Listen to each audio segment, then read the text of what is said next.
লাখো লোকের সমাগম হতো তার সে মাহফিলে। এসব দেখে পাতিলের জানি কলেজা যেত জ্বলে। সুরে সুরে তার কেটে যেত যে আধার আমানিশা, পথহারারা খুঁজে পেত সঠিক পথের দিশা। লাখো লোকের সমাগম হতো তার সে মাহফিলে। এসব দেখে আবু জাহেলের কলেজা যেত জ্বলে। সুরে সুরে তার কেটে যেত যে আধার আমানিশা, পথহারারা খুঁজে পেত সঠিক পথের দিশা। সেই মানুষের মুক্তি চেয়ে যেতাম আমি গান গে, সেই মানুষের মুক্তি চেয়ে যেতাম আমি গান গে। সেই মানুষটি নাই দুনিয়ায় নাই, আজ আর মুক্তি চাওয়ার নাই প্রয়োজন নাই রে। আজ আর আমার গানের নাই প্রয়োজন নাই, আজ আর মুক্তি চাওয়ার নাই প্রয়োজন নাই গো। টেকনাফ থেকে তেতুলিয়া, রূপসা থেকে পাতুরিয়া, একটি নামে সবাই যাকে চেনে। এক দুইজন নয়, ১.৫ শতাধিক মানুষ জীবন দিল শুধু যারি প্রেমে। সেই মানুষের মুক্তি চেয়ে যেতাম আমি গান গে, সেই মানুষের মুক্তি চেয়ে যেতাম আমি গান গে। সেই মানুষটি নাই দুনিয়ায় নাই, আজ আর মুক্তি চাওয়ার নাই প্রয়োজন নাই রে।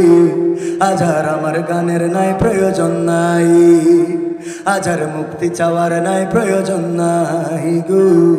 আজ আর আমার গানের নাই প্রয়োজন নাই। আল কোরআনের মধুর বাণী বলতো সুরে সুরে, নবীর বাণী পৌঁছে দিত বিশ্বটাতে ঘুরে। আল কোরআনের মধুর বাণী বলতো সুরে সুরে, নবীর বাণী পৌঁছে দিত বিশ্বটাতে ঘুরে। তার মুখেরই বয়ান শুনে হতো মুসলমান, বুকের সাথে বুক মিলিয়ে ধন্য কত প্রাণ। আল কোরআনের মধুর বাণী বলতো সুরে সুরে, নবীর বাণী পৌঁছে দিত বিশ্বটাতে ঘুরে। তার মুখেরই বয়ান শুনে হতো মুসলমান, বুকের সাথে বুক মিলিয়ে ধন্য কত প্রাণ। সেই মানুষের মুক্তি চেয়ে যেতাম আমি গান গে, সেই মানুষের মুক্তি চেয়ে যেতাম আমি গান গে। সেই মানুষটি নাই দুনিয়ায় নাই, আজ আর মুক্তি চাওয়ার নাই প্রয়োজন নাই গো। আজ আর আমার গানের নাই প্রয়োজন নাই, আজ আর মুক্তি চাওয়ার নাই প্রয়োজন নাই রে। আজ আর আমার গানের নাই প্রয়োজন নাই। লাখো লোকের সমাগম হতো তার সে মাহফিলে। এসব দেখে আবু জাহেলের কলিজা যেত জ্বলে। ঠিক না বেঠে? লাখো লোকের সমাগম হতো তার সে মাহফিলে। আপনাদের হাতে পায়ে ধরি যারা দাঁড়ানো মানুষ আছেন, এই পাশে অনেকেই দাঁড়ানো, সামনে আসলে প্যান্ডেলটা সুন্দর দেখা যাবে, অথচ আপনারা জায়গা রেখে এখানে দাঁড়িয়ে আছেন। এই মাহফিলে বসলে আল্লাহ রাব্বুল আলামিন আপনার উপরে রহম করবেন। এই মাহফিল যে সে মাহফিল নয়, এটা পৃথিবীর উপরে জান্নাতের এক টুকরা বাগান, বলেন সুবহানাল্লাহ। আল্লাহ রাসূল বলেছেন রিয়াজুল জান্নাত। এই রিয়াজুল জান্নাতে রাসূল সাল্লাল্লাহু আলাইহি সাল্লাম যখন কোরআন হাদিসের আলোচনা করতেন, কোনো মানুষ এসে দাঁড়িয়ে গেলে, কোনো যুবক এসে দাঁড়িয়ে গেলে নিজের গায়ের চাদরটা পোটলা করে চেলে দিতেন, দলা করে চেলে দিতেন, নাও এই চাদরটা বিছিয়ে বসে পড়ো, কারণ এই মাহফিলের আদব হলে বসা। একটু বসার দরকার আছে না? আমার বাম পাশের ভাইয়েরা আবার একটু আসেন, এসে বসে যান, তাইলে এই সঙ্গীতটা শেষ করি নাকি? লাখো লোকের সমাগম হতো তার সে মাহফিলে। এসব দেখে পাতিলের জানি কলেজা যেত জ্বলে। সুরে সুরে তার কেটে যেত যে আধার আমানিশা, পথহারারা খুঁজে পেত সঠিক পথের দিশা। লাখো লোকের সমাগম হতো তার সে মাহফিলে। এসব দেখে আবু জাহেলের কলেজা যেত জ্বলে।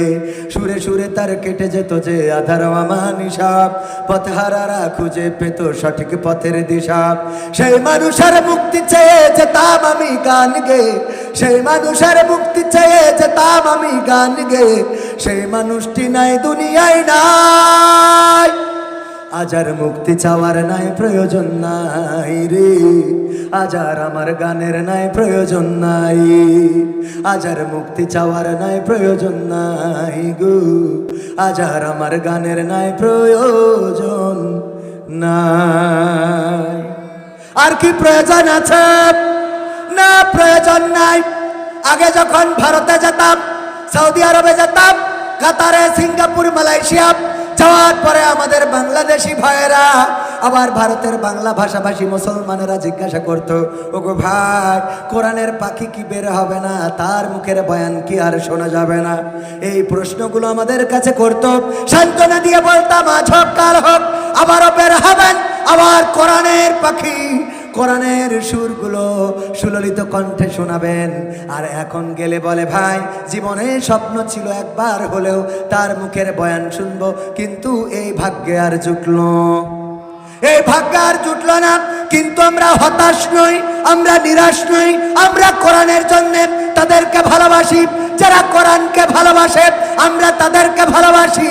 কে আওয়ামী লীগের, কে বিএনপির, কে জামাতের, কে জাসদের, কে বাসদের, কে হেফাজতের, কে কওমিয়া, কে আলিয়া, কে মাঝভান্ডারি, কে লামাঝাবি, কে মাঝাবি, এটা আমাদের দেখার বিষয় নাই। কে কোরআন নিয়ে আছে তার সাথে আমরা আসি না নাই। আর যে কোরআনের সাথে দ্বন্দ্ব করবে, আজকের শিক্ষা ব্যবস্থায় কোরআন বিরোধী কিছু ঢুকিয়ে দেওয়া হয়েছে। আমি জানি সরকার এটা করে নাই, কিন্তু সরকারের ডানে বামে এমন কিছু রাম বাম জুটে গেছে যারা ইসলামের বিরুদ্ধে ছাড়া কোনো কিছু কল্পনাও করতে পারে। আছে না নাই?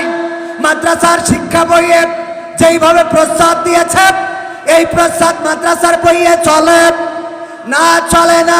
শুধু তাই নয়, মাদ্রাসার শারীরিক শিক্ষা বইয়ে আগে আমরা দেখতাম আমাদের মারা যখন বৃষ্টি হইতো তখন বলতো চিড়িক মারলে অথবা বিদ্যুৎ চমকালে বলতো শিগগিরই ঘরে যাও, কারণ এখনই ডাক মারবে, তার মানে শব্দ হবে। আসলে শব্দেই কি কোনো ভয় আছে নাকি? শব্দেই কোনো ভয় নেই। ভয় কিসের?